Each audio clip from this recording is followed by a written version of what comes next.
Good afternoon. Thanks for logging in. As this is the first time we've spoken since the tragedy that has fallen on Nova Scotia, I want to give my heartfelt condolence to the Nova Scotia RCMP and to the families that are experiencing the loss of a loved one. Our hearts and prayers go out to them. As you know, we've marked 7 weeks since the first COVID-19 case in Alberta, and we are still several weeks from the peak of this pandemic. We're at a point now where we are starting to see some crime trends that we can connect to COVID-19 and the impact it is having. This is what we are seeing. We have seen a 15% decrease in calls for service, about 30 COVID-related calls for service come in every day, mostly from District 1. Online reporting has jumped dramatically from about 190 reports a week to almost 400.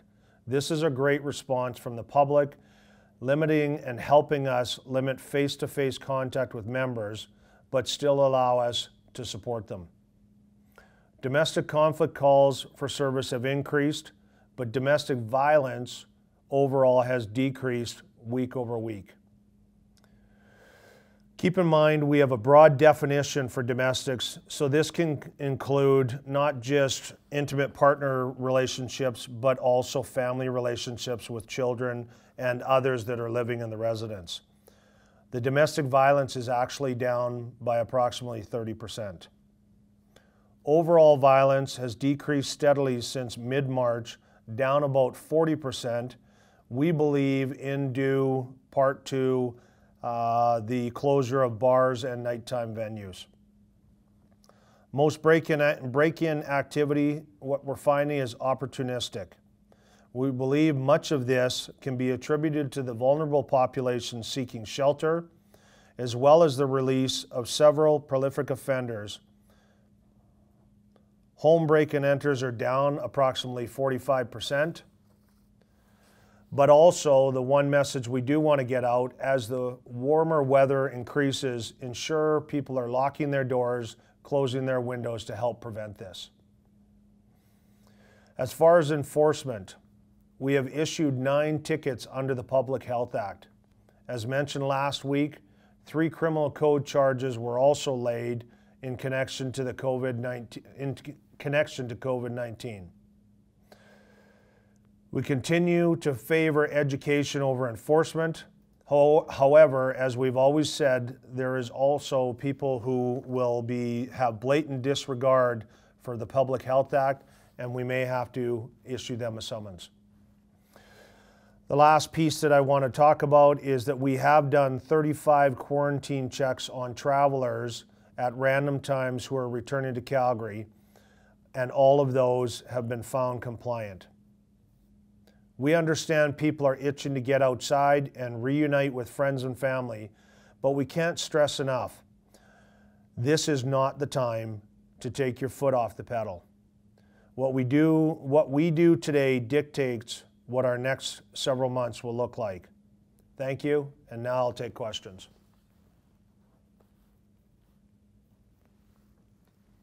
Any questions on the phone there? I guess I'll start. It's Madeline Smith of the Calgary Herald. So those 9 tickets, is that that's the total number, and that's not 9 new tickets since the last time you updated? Yes, that's correct. That's total 9 tickets since the beginning. So that's, I believe that's 2 more since last week, or the last time I heard those stats anyway. Can you just talk a little more about the circumstances of the 2 additional tickets that have been issued? Hi, sorry, I just needed to clarify something on that one before I answered it. What that entails is one situation where we had some people in a car, and a summons was written for that. And then the second situation was preacher, not Archer.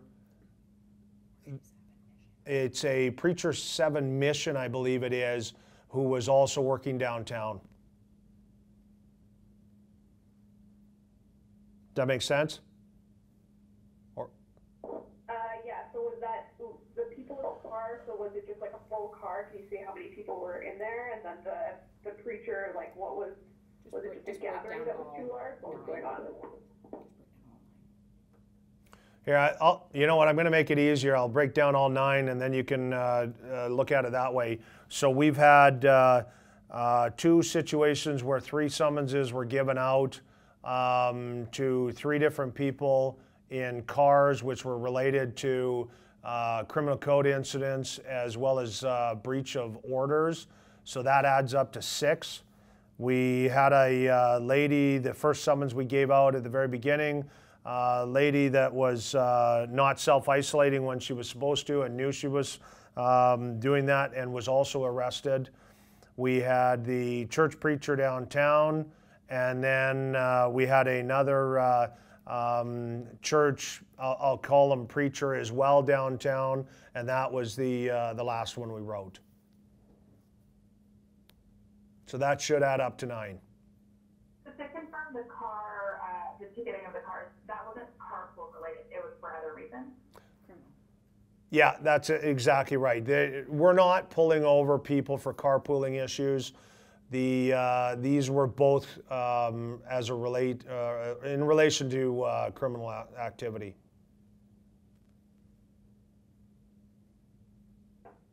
Superintendent, can you provide a bit more information on those 35 random tests with travelers returning to the city? Yeah, absolutely. So we are, like any of the other agencies across the country, when people are crossing the border now, they are told that they must self-isolate. They are given information and direction exactly how they're supposed to do that. And then that information is passed to the local law authority. And from there, we are asked to do a follow-up check with these families or people to make sure that they are actually self-isolating. That's the relation to the 35 checks. So when they come over the border, is this predominantly folks driving back, or is this flying back? And when they come over the border, they, are they aware that this is going to be happening? I'm not sure if they're aware it's going to happen when they either are coming up to the border or entering from airlines, but they are told very specifically when they cross the border by the CBSA officers that they must quarantine for or self-isolate for 14 days.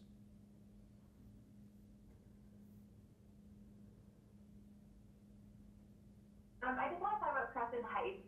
There's been people receiving noise complaints with mufflers, with people being out more. Is there, are you guys stepping up police patrol in that area specifically? And have you ticketed anybody in that area? So we haven't ticketed anybody in that area. That has become I'll call it a new hot spot for people congregating, and I would say it's probably more because of the weather and going from Crescent Heights down into Princess Island. We are working with our bylaw partners in that area, but no tickets have been given out at this time.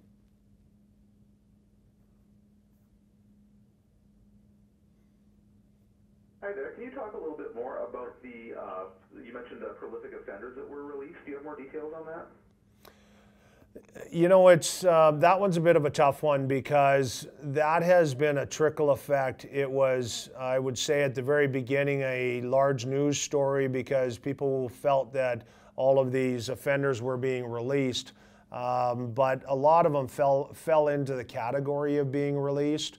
And to lighten the load, I would say, in the prison system, but they were all assessed properly, is my understanding, and we are monitoring where they are and their activities like we would for anybody else being released if they were a prolific offender.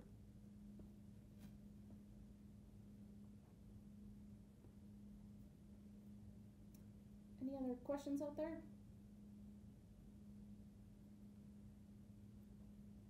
Nothing? Okay. Well, thanks for your time this week. Thank you.